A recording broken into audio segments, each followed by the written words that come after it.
Whew, last episode was a bit of a doozy, wasn't it? Glad we're done with that, and there's no infamous quests this episode at all. Not a single one. Nope. But before we get to our return to fun quests full of fun adventures with fun dialogue, we've got some bookkeeping to do first. First, due to the addition of a certain recently added required quest, completely fucking up all of my numbers effectively forever, plus that notably numbered quests won't be on their numbers, I've decided to change my numbering from the number of quests I've done to the quest number on release. That basically means that this episode starts with quest number 90 instead of 92. Secondly, I will be on a bit of a break, as assuming my plans work this episode, will have released sometime in August, and I am currently located in the mostly okay British Isles until after RenFest, which means I'm very far away from the computer I use to edit. So while my goal pace is one episode a month, I'm going to be missing releasing something in September and possibly October, depending on if I fall incredibly ill or not. Even odds with me, to be fair. Third, as implied previously, I will be at RuneFest doing cool RuneFest things like wandering about and attending panels and shit.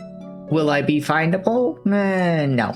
I am a mysterious being from beyond the stars with a fondness for making references in tea as far as you know. And I'm all out of tea. No, there'll never be an end. Pirates and rum, pirates and rum, pirates love their rum. Even zombie ones. Unfortunately, in quest number 90, the supply of rum has ceased, so we must engage in a bit of a rum deal to solve this particular piratey pickle. We start out by talking with Pirate Pete, who is standing very unsuspiciously on this random dock by Port Phasmatis, who tells us that a very unsuspicious sob story about how things are very terrible for him and his mates, and provides us a very unsuspicious distraction, and we very unsuspiciously fall unconscious.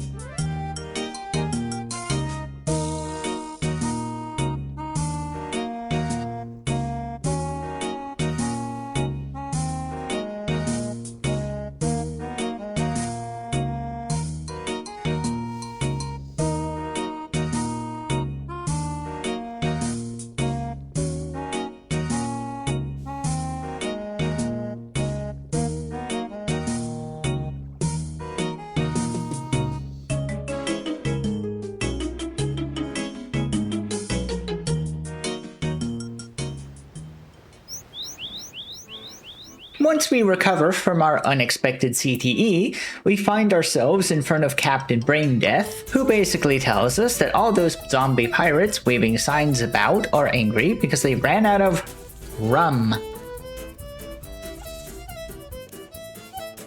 And because this is RuneScape, we get to gather all of the ingredients to make this rum instead of the people who would normally do such a task. The first thing we need for the rum recipe is blindweed, in which we are provided a seed. Oh fuck no! Fine, we'll farm the fucking weed in the fucking plot by the fucking zombie pirates and wait 5 fucking minutes for it to grow, and there's the blindweed for the fucking rum, and we chuck it in the brewery machine thing. Fucking farming! The next thing we need is some stagnant water. Ah yes, filthy water full of pond scum and midge eggs. Just what I need for rum.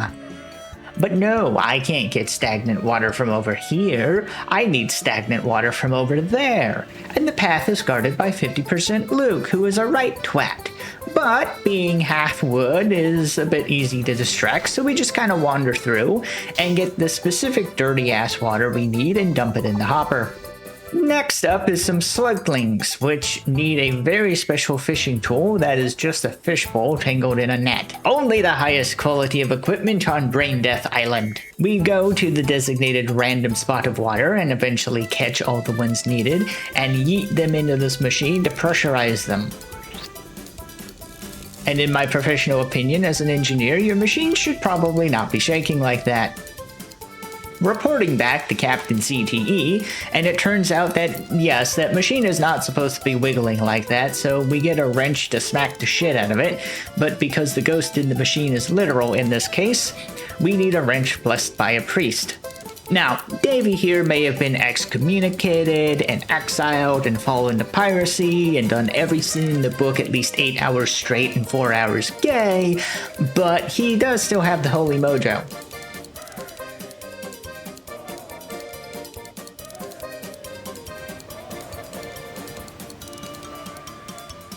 With our blessed wrench in hand, we smack the cursed shit out of the brewing machine and this cheeky fucker pops out, so a little boop on the face and we are back on track. The last ingredient we need for the rum is the corpse of a fever spider, which fortunately are infesting the basement, so a quick bit of slaying and into the hopper it goes. Now that we've done all of the hard work, Captain 3-time heavyweight champion pushes some buttons and we have a bucket of rum for the zombie pirates. Although calling it rum is a bit generous considering that I saw no molasses, sugar, or yeast in this recipe. But if it makes the pirates happy, then we're happy. And it does, as Captain Donnie is well and properly sloshed, letting slip that his boss is some guy named Rabbit Jack, who is definitely not worth being concerned about, and will definitely not appear again.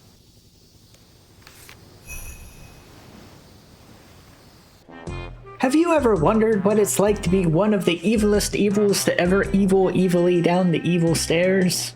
Well, in Shadow of the Storm, you can find that out. But before we can get to the ultimate evil and doom, we need to talk to Father Reen, who is concerned about some group of radical dudes led by a guy named Denath, who are trying to summon Agrith Nar, this sick-ass demon. They're gathering by the ruins of Uzer, at the place a while ago we updated the programming of the Radical Golem Bro, so we head off over there. Now we can't get into the super cool evil club because Evil Dave's guarding the door and won't let us in unless we look suitably evil. Fortunately, the snazzy ghostly robes we picked up count, so we put those on and dye our lame shiny sword to be super awesome black with some of the inky mushrooms that are laying around, and then Evil Dave lets us into the cool evil club to talk with Denath. Fortunately, a much lamer former member ran off, so they're short a person, so we can join and be extra cool and evil, and Denath tells us some radical evil summoning words for later that I totally will remember and not use the screen capture functionality of my operating system. Now a cool and evil member of the Demon Summoning Club, we talk to Jennifer to get a sigil mold so we can have our own tubular demonic sigil that we create out of thin air instead of running all the way back to Al-Kharid and back to Uzer, because we're just that evil and cool. We also talk to Matthew, who tells us that Joseph found some sort of evil book before running off. The not evil, but still pretty radical golem outside witnessed the whole thing and tells us that Denath killed Joseph, but not before Joseph hid something in one of the kilns. A quick evil look around reveals the demonic book, and reading it reveals the totally evil truth that the radical summoning words are backwards in the book. But surely that's just a typo. Camerithum. Agrith Nar. Nahudu. Kaldar. Tar.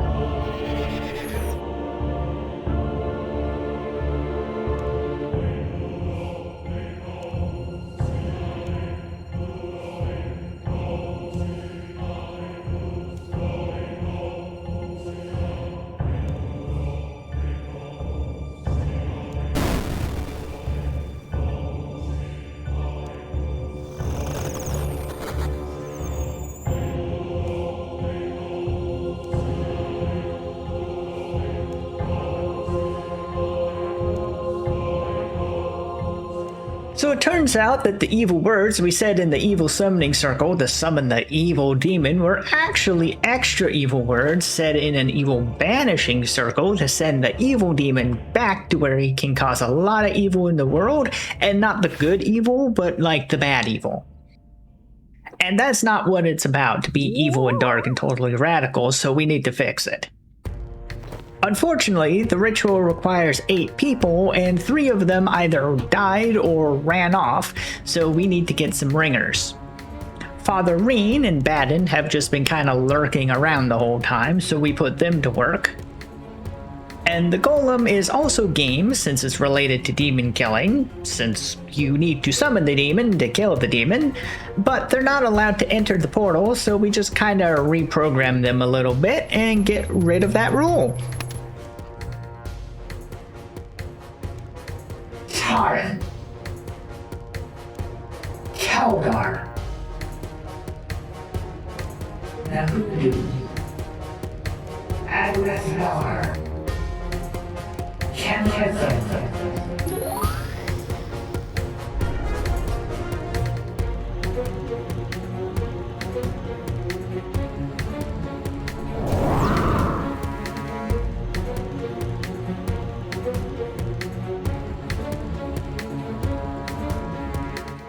With our evil squad of demons summoning and slaying assembled, we do the proper summoning ritual to bring Agrithnar back and prepare for our epic battle of ultimate evil. Which goes pretty well, all things considered, if you ignore that Matthew gets evilly murked right at the start. On the upside, our sword is also now permanently super cool and evil now, because it's been dyed black.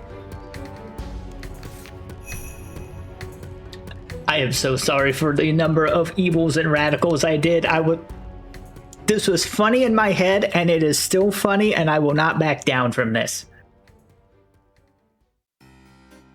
On the 22nd of November 2005, we get a quest all about talking to a history nerd, and there is absolutely no Reldo at all.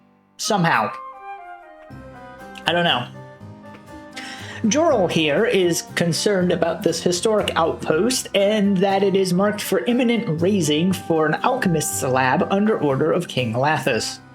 So, knowing what we know, said alchemy lab will probably be the source of a few brand new crimes against humanity to add to the list, so we can't be having that. Jorl is convinced that the outpost is of enough significance to save and convert to a museum, and directs us to 3 people of interest to do pointless tasks for. Talk to about contributing to the museum. Aaron, the silver merchant's great-grandfather, was stationed at the outpost, and while he doesn't know anything useful, he does have a magical key that belonged to his great-grandfather and may be useful.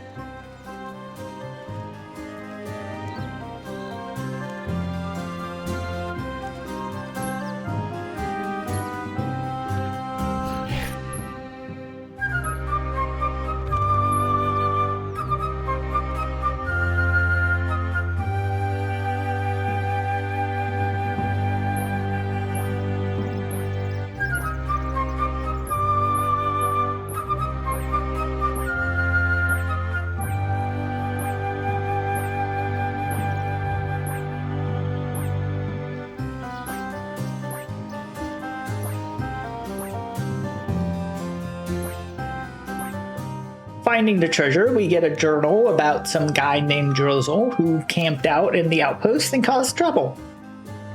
Droalak is a ghost who died at the outpost, and through some series of events we don't have time for, is now wandering around Port Phantasmus, being all sad because his wife is still angry at him for going to the outpost and dying, even though she said that going to the outpost means that he will die. So he wants us to give her a sapphire amulet that he totally provides us and doesn't make us go make ourselves. Of course, this works wonderfully, and Melina forgives her century-old grudge immediately, but we get a scroll detailing the timelines of the outpost in exchange, and a request to let Drolak know if it was useful, which we will totally remember to do because we're not a bad person who forgets to tell people that they helped us. Drawn has basically jack shit to do with the outpost, being from Relica, but he is a battle nerd, and after pumping his brother for some introvert facts to win Drawn over, he will give us some notes about the battle. The short version of what happened is the outpost was built in the early 5th Age and was the site of a battle between two ex-friends, one worshipping Saradomin and the other worshipping Zamorak. After a bit of conflict, they are the only survivors at the top of the outpost. They reconcile and agree that one of them shall become King of Erdoin and the other will manage the free trade in the city. Jorel gives us a letter detailing all of this to give to Lathis, which we do, and he agrees to move his planned King Lathis Center for Alchemical Research somewhere else and turn the outpost into a museum.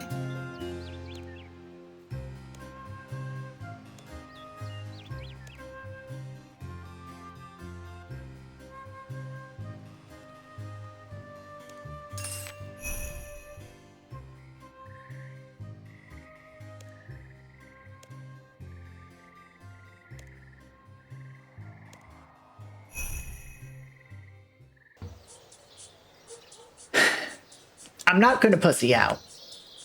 When I said all quests, I meant all quests. Which includes this dumpster fire of terrible writing. The most pointless, poorly written, irritating quest in the game. One that has had barely any changes, despite other quests being removed for being pointless, or heavily changed due to cultural concerns. This quest, to date, has had only a few changes. The Rat Pits minigame was removed in 2016, which was the only real reward. If you call a terrible minigame that's just the Duel Arena, but worse, a reward. And some dialogue has been tweaked throughout the years to be third person instead of character dialogue, and to correct various grammatical errors. This quest is so terrible that I've had a script written since the start of this series, even before I started scripting every video in advance. But that's enough whining, so let's do this shit and dig into why it's so bad. The quest starts out talking to Gertrude, where she suggests we go talk to some sketchy ladies lurking in the sewers so we can learn about rat catching. Did we express an interest in training our cat? No. Gertrude just brings it up randomly, which makes no sense from what we know about her character as an overstressed single mother.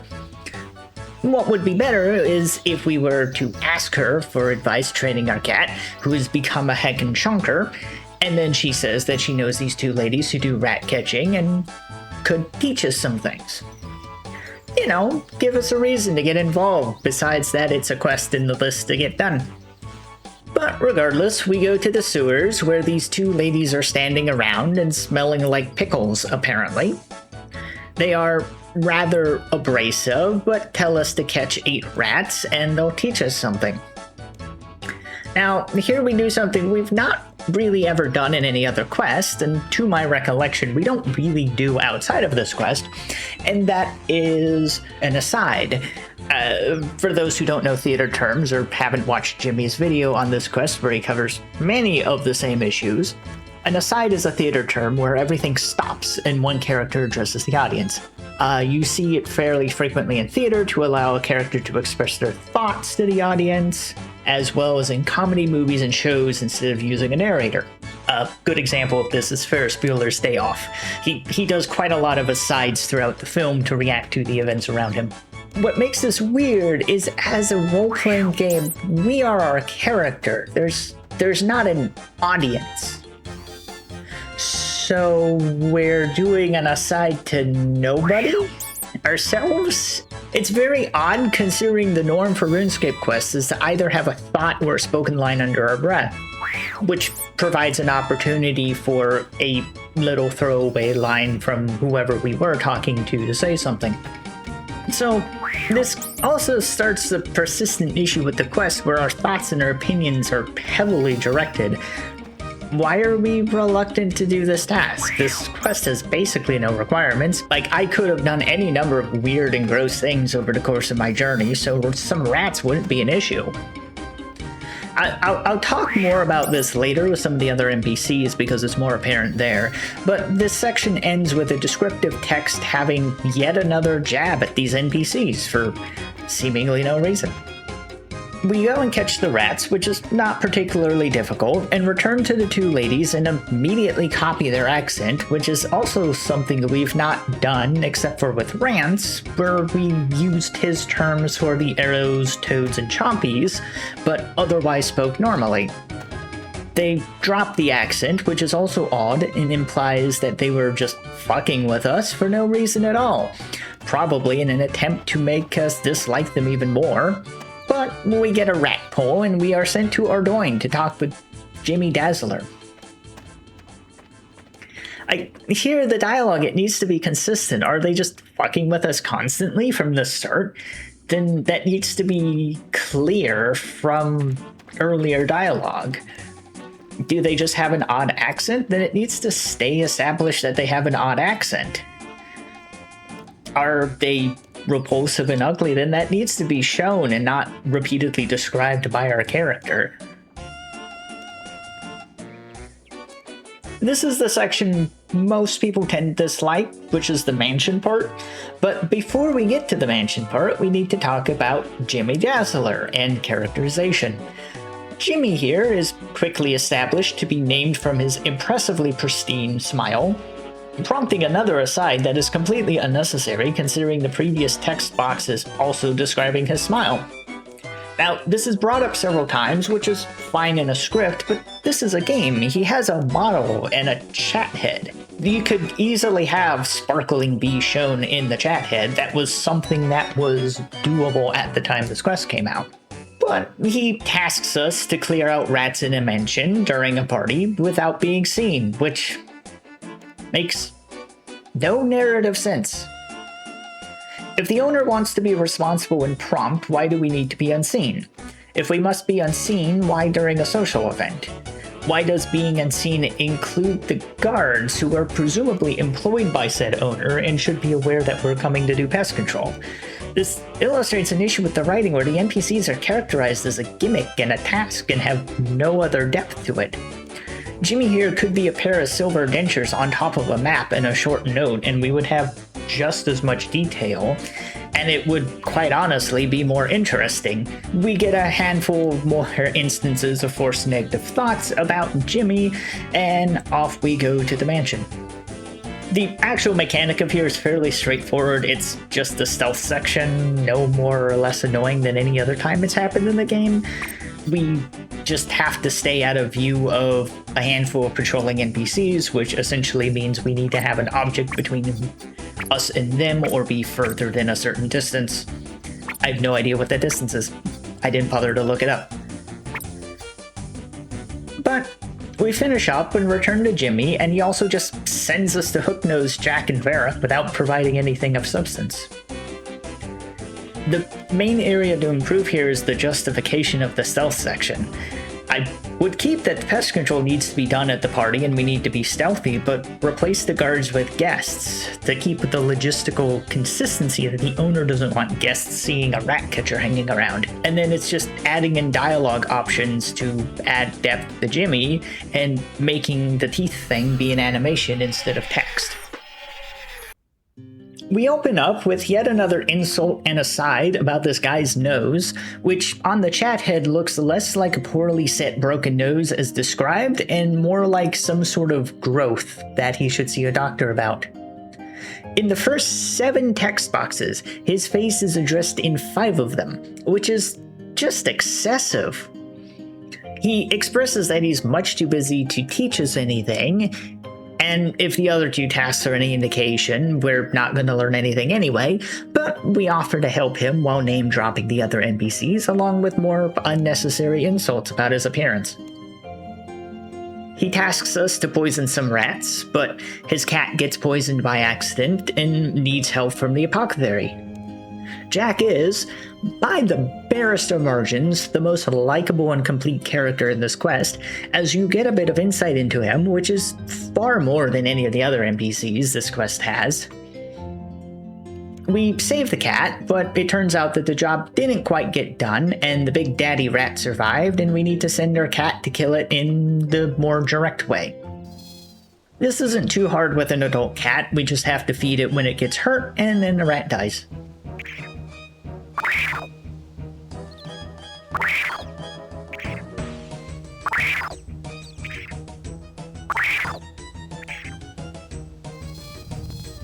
We get complimented and sent off to Keldagrim and Smokin' Joe to continue our journey of not learning jack shit about catching rats.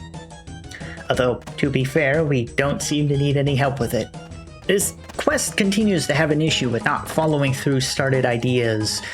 We help Jack out so he teaches us something, but then no teaching occurs with no resolution. And you could construct a long-form joke out of this, like how in One Small Favor we keep getting asked to do small tasks that balloons into this massive adventure, but the story isn't set up correctly to do that. It's not drawing attention to that in any way, and the sewer ladies give us something, which is the rat pole, so they didn't promise to not deliver anything. Their payout was just useless. Jimmy Dazzler didn't explicitly say he was going to teach us anything, so his denial isn't notable. And Jack did say he was too busy, and then he says he'll show us in the now removed rat pits, but we get no payout for the work that we do. We're just directed to the next NPC because he's useless. If this was constructed as a joke, each NPC would need to explicitly agree to helping us, then weasel out of it somehow in increasingly absurd excuses, with accompanying dialogue to indicate it as such. This is just a story with no structure propping up bits of content in the quest. For a section to fix it, however, I would just A, get rid of all of the negative comments, maybe have one at the start where it's like, oh, that's why he's called Hook Nose, and then move on, and that's it. Then I would have Jack, who legitimately is helped by us, provide information on cats or cat training, probably how overgrown cats can be trained into wilding cats, leading into him not knowing enough of the training to teach it, but Smoking Joe taught him, so we get sent off to Keldagrim to follow along that chain. You know, an actual story with progression. I feel like I'm making a video essay on modern Star Wars or superhero movies with how much this quest fucks up basic narrative design. Smokin' Joe contains some of the worst instances of removing player agency this quest has. We are introduced to Joe, whose thing is to smoke rats out of holes so his cat can nab them without risk, and is an asthmatic dwarf. This quest immediately spends all possible text to make sure that this guy seems as gross as possible, complete with another aside where we remark as such and insult his ears. In a better quest, you'd be sympathetic to him, because he's clearly suffering, but we're written as disgusted for some reason. We offer to finish his current job for him, which leads to us filling a pot with weeds and lighting it on fire to smoke out the rats.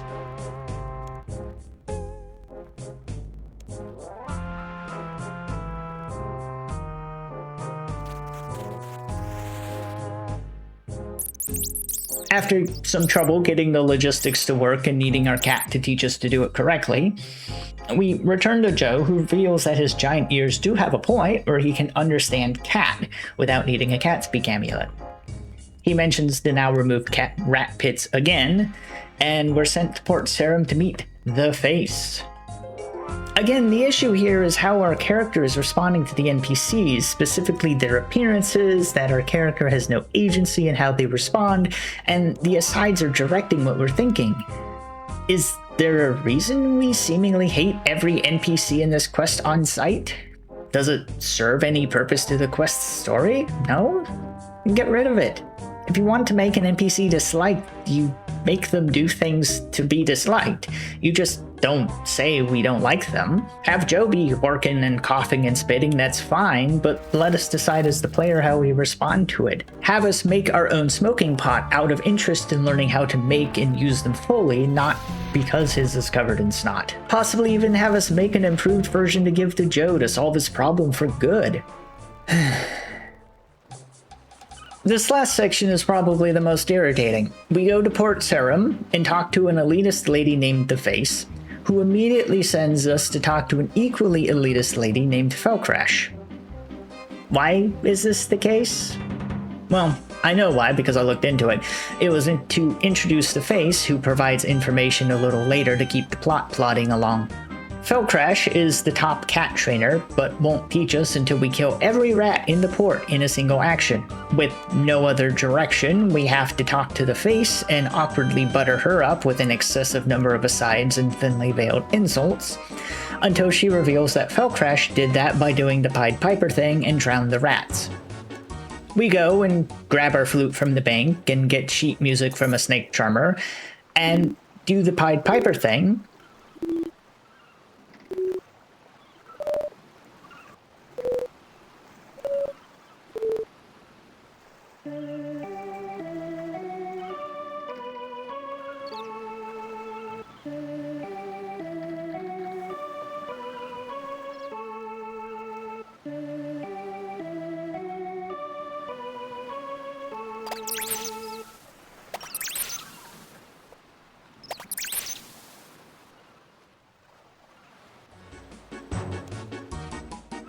And the quest is done, and our reward is some thieving XP and the ability to train overgrown cats into wily cats. And to give them a name. This section is too much. It's just two more deeply unlikable NPCs having us do a task that doesn't relate to anything for either the theming of the quest, which all has involved our cat so far, or the reward. This section I would just get rid of, rather than try and fix it. It shortens the quest up by quite a bit, which makes the lower reward less uncomfortable, and with the removal of the rat pits, these two NPCs have no purpose beyond the quest. For the reward, providing XP and a couple other skills would also help soften the blow, summon Herblore for the rat poison cat antidote, and then summon crafting for making smoking pot. Trying to make the rat catching and cat growth varieties be a relevant thing is not really necessary in my eyes. The only time we catch rats is hell rats for spicy stews, and even then that stops being a thing once you do Evil Dave's Big Day Out. And then obviously you should rewrite the dialogue in this quest. Jagex, you got rid of everyone named Ali thing in the feud, and this quest is relatively untouched.